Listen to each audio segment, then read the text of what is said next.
Irene Zoe Alameda, que ha venido especialmente desde lejos para recogerlo.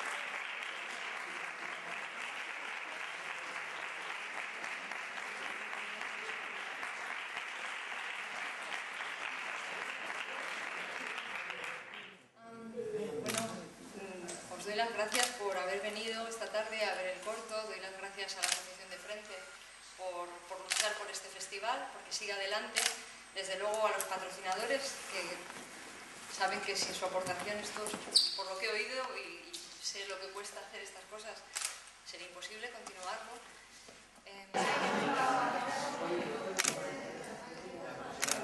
Soy Irene Zoe Alameda y tengo 36 años. Y soy narradora. No me considero estrictamente escritora ni estrictamente cineasta, sino ambas cosas. Hoy por hoy ya con los distintos medios que podemos manejar, creo que se puede hablar de narración literaria y audiovisual. Lo audiovisual ya incluye lo literario, de modo que yo soy narradora. Muy bien. Autora de ficción. Sí. ¿Puedes hablar de tu formación? Mi formación. Bueno, yo estudié Filología Hispánica, después hice un doctorado en Teoría de la Literatura y Literatura Comparada en la Universidad de Columbia, en Nueva York. Y antes de iniciar mi doctorado hice un máster también en Columbia, en Film Studies, en cine, en dirección cinematográfica. Luego he sido profesora durante muchos años de diversas universidades, en Estados Unidos, en Alemania. Fui lectora 2 años en la Universidad de Bonn. Varias universidades norteamericanas, Suffolk, Columbia. He sido profesora de la Complutense, profesora asociada de la Carlos III, he sido investigadora del CSIC durante 3 años, es decir, mucha actividad académica, pero nunca con el ánimo de ser solamente una persona dedicada al mundo académico, porque soy muy creativa, de modo que se me quedaba un poquito estrecho.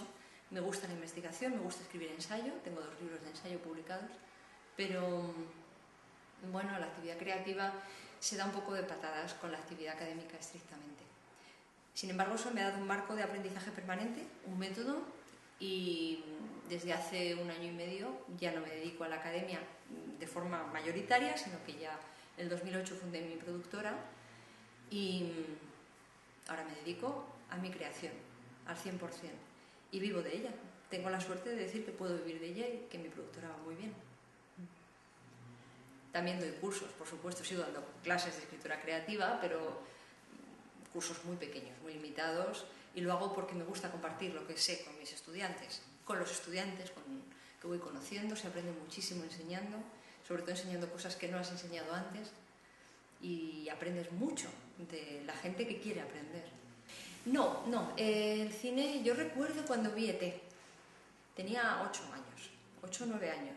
Y recuerdo perfectamente que salí de la película y le dije a mi madre, ¿qué hay que hacer para hacer películas? Y mi madre me dijo, ¿qué quieres ser actriz? Y dije, no, yo quiero hacer películas. Y me dijo, bueno, ¿quieres ser como Spielberg? Y decía, sí, el que hace la película, el que hace la película. Antes de eso, mucho antes, con 5 años, yo ya decía que quería ser escritora, porque me encantaban los cuentos. Lo que más disfrutaba en el mundo era escuchando historias. Me gustaba que me contasen cuentos.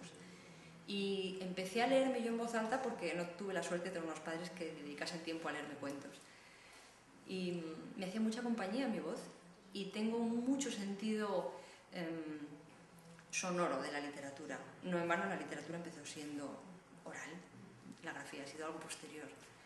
El cine nos ha vuelto a traer la oralidad en la literatura, es decir, la resonancia fonética de las palabras. A mí me gusta la ficción, me gustan las historias, me gusta toda historia que hay incardinada en cada acción-reacción, en cómo las personas interactúan, y dentro de cada persona hay una historia que contar que tiene sentido, porque a las personas nos gusta buscarle sentido a todo, y eso es ser narrador. Bueno, son 2 medios diferentes, el medio literario y el medio audiovisual. Yo, por haber nacido en el año 74, me formé más en el colegio dentro de la literatura. Eso me ha dado mucha capacidad reflexiva y de observación y de concentración en procesos internos. Sin embargo, soy una hija del cine. No porque lo haya estudiado de pequeña, porque no se consideraba algo que fuera digno de estudio, sino que era algo cuando era pequeña era algo considerado como de la industria del entretenimiento, no era una obra de arte en sí, no desde luego considerado por la mayoría de la gente, pero me he formado viendo películas y viendo anuncios, etc. De manera que las dos cosas son simultáneas. ¿Qué ocurre? Que la competencia literaria la desarrollé mucho antes, porque te enseñan a escribir y te enseñan a leer. Yo soy hija de dos personas que escriben, que han escrito desde que yo era pequeña, publicaban cosas en revistas minoritarias y me he formado en la literatura y escribiendo. Para el cine, pues también me he formado, pero requiere muchas más competencias y adquirir esas competencias lleva años. De manera que empecé a hacer cine mío ya propio en el 2002, empecé a colaborar en cine de otros en el año 2000, pero hasta el 2002 no dirigí mi primer cortometraje. Bueno, mi primera novela se publicó en el 2004, pero llevaba escribiendo mucho tiempo atrás, ¿no? Desde mucho tiempo atrás. De modo que, bueno, son medios diferentes. Cuando yo concibo una historia, la concibo directamente para un medio o para otro, no se pueden trasvasar de uno a otro. Es decir, lo que yo escribo para literatura utiliza solo el medio fonético y el medio gráfico y en lo audiovisual concibo películas y tienen otra estructura y vienen de otro lugar de la imaginación. Cierto es que ahora ya, para mi siguiente novela, la que preparo, mezclo muchos medios. Entonces esa novela no se puede llamar novela ya, sino que es un artefacto narrativo en el que caben muchas cosas. Hay mucha literatura, pero hay otras cosas también. O sea, es pura narración. Jaisalmer es una obra que en cierto modo me ha venido dada y que me ha hecho... A ver, voy a volver a empezar a hablar de esto.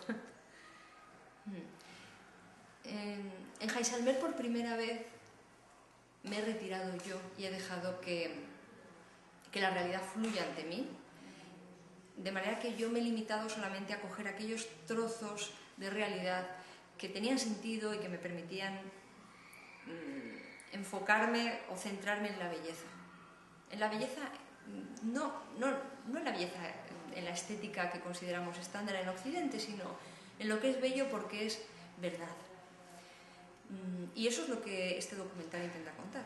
Es esa tríada de bondad, belleza, verdad. En Jaisalmer creo que se pone muy en evidencia.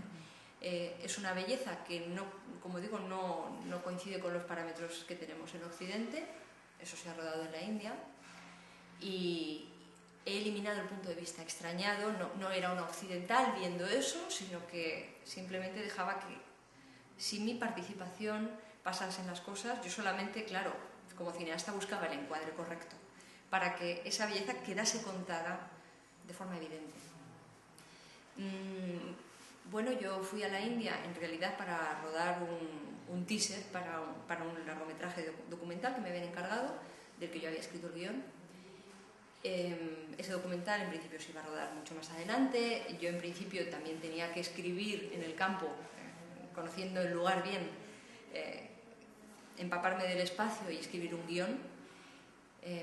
Lo primero que tenía era un esbozo de guión que les había gustado en la productora que me lo encargó, y me encontré con que el documental se hacía solo y lo que pensé fue un guión de ficción, porque es lo mío.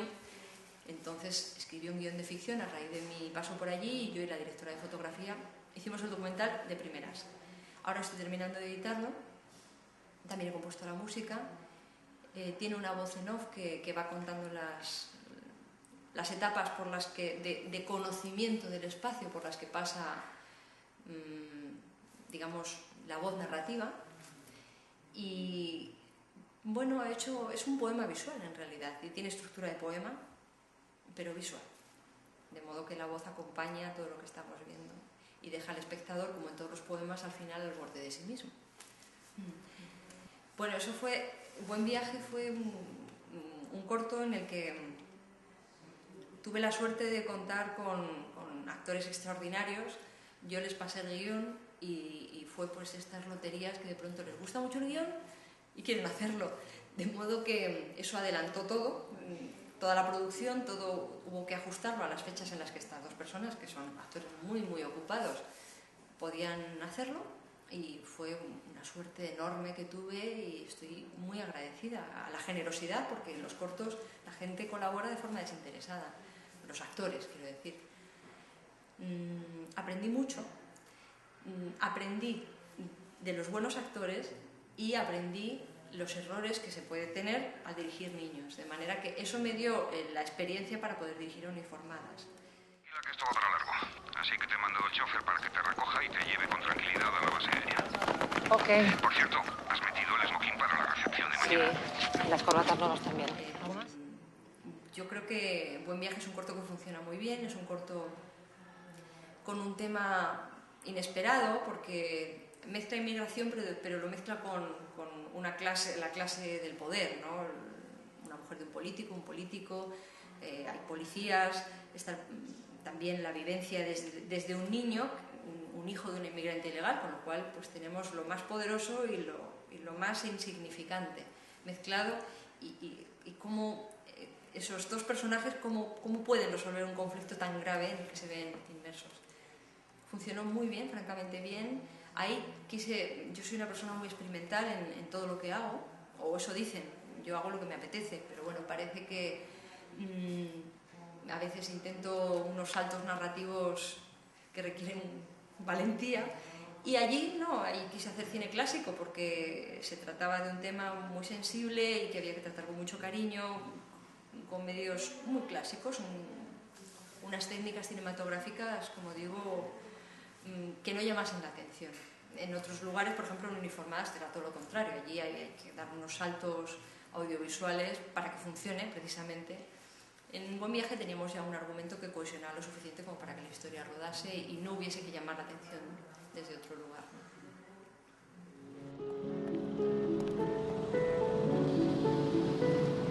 Mónica, Mónica, date prisa que se ha hecho muy tarde y vas a perder tu avión. ¡Buen viaje! Bueno, Hitchcock decía que con niños y con alemanes no se puede rodar. Yo estoy en completo desacuerdo.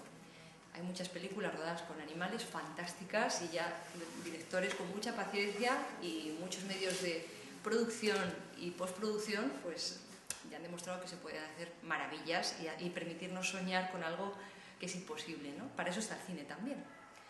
Con niños yo no creo que sea difícil rodar. Lo que pasa es que tienes que tener a tu niño dentro, porque tienes que ver el mundo desde el punto de vista de un niño. Pero también hay otra cosa. También ser director de actores puede resultar difícil si no has sido actor antes. Entonces tienes que tener una formación como actor. Solo de esa manera puedes dirigir a un actor, porque sabes dónde está teniendo dificultades, habla su idioma. Y además le tienes a veces que engañar para que te dé lo que tú quieres. A veces esa persona que es un actor, por muy extraordinario que sea, viene de una vivencia y viene de una comprensión del mundo y tú quizá quieres contar otra cosa. Entonces tienes que hacer trampas desde el mismo guión y desde la dirección para que te den lo que tú necesitas. Con niños, bueno, el truco es tener un guión realmente escrito en el que los niños hablen como niños. O sea, el guión es básico y el casting es la segunda pieza fundamental. La tercera, ensayar, ensayar, ensayar y ensayar. Nunca te puedes poner con la cámara a rodar si no has ensayado con ese niño hasta la saciedad. ¿Ventajas que tienen los niños? Bueno, tienen unas ventajas tremendas sobre los actores, y es que los niños no tienen ningún tipo de contaminación psicológica. Los actores sí. El actor entiende el guión desde su sistema mundo, de manera que te va a dar eso, que él cree que es lo correcto, y quizá no tiene nada que ver con lo que tú quieres contar. En cambio, con niños haces lo que quieres, absolutamente lo que quieres. Como digo, el casting es esencial. La mayor ventaja de los niños es que una vez han encontrado lo que tú buscas, si eres capaz de no frustrarlos, porque los niños se frustran. Pero si en un momento dado el niño ya tiene lo que buscas, te lo puede repetir 50 veces. Con un actor es imposible. Los actores al contrario dicen, lo tengo, no lo tengo, ya se me ha ido.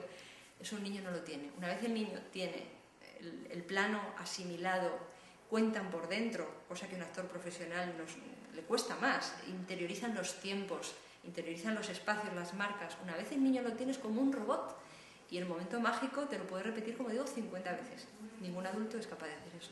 La nominación de los Goya, bueno, es un paso más. Es un paso más. Cuando vas haciendo tus obritas, la verdad es que es muy difícil hacer circular tus obras cuando nadie te conoce. Porque supongo que llegan mucha cantidad de cortometrajes a los festivales y es difícil discernir. Poquito a poco pues vas pasando, también vas aprendiendo cada vez más a hacer las obras mejor, supongo. Yo desde luego aprendo muchísimo con cada nueva obra y al final pues bueno, pues eres candidata, está muy bien. Es un pasito más, nada más. No, creo que eso solamente te abre puertas a la hora de encontrar financiadores para proyectos más grandes. Es que en el cine tienes que trabajar en equipo, de manera que si no vas conociendo, si no te vas dando a conocer a personas interesadas en ayudarte, lo tienes muy difícil. Porque para hacer una película necesitas muchísimo dinero y un equipo fantástico. Y los equipos solo funcionan cuando tú los eliges y ellos te eligen a ti. De manera que dar a conocer tu trabajo hace que se vayan sumando más personas a tu proyecto. Así que está muy bien, estoy muy contenta. La verdad es que tengo muchos guiones de largos ya. A ver cuál sale primero.